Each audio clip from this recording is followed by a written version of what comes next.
Ito po yung nangyari sa pagtapos ng lindol. Nag-iba po yung mga bahay. Tapos po,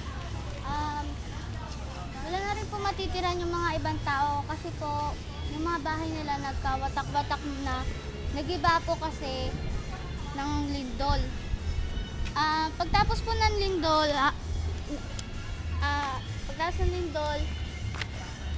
marami po mga tao namatay dito. Kaso lang po, nilibing na po nila kasi maalingasaw daw po yung nila, mga amoy nila na masangsang na amoy. Tapos po,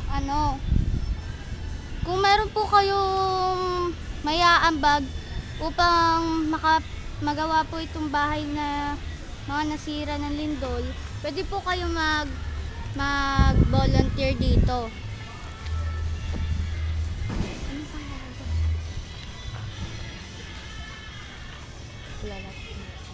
Okay po, dito po natatapos ang aming film showing. Ako po si Lea Cado, kasama po ng mga kagrupo namin. Bye po.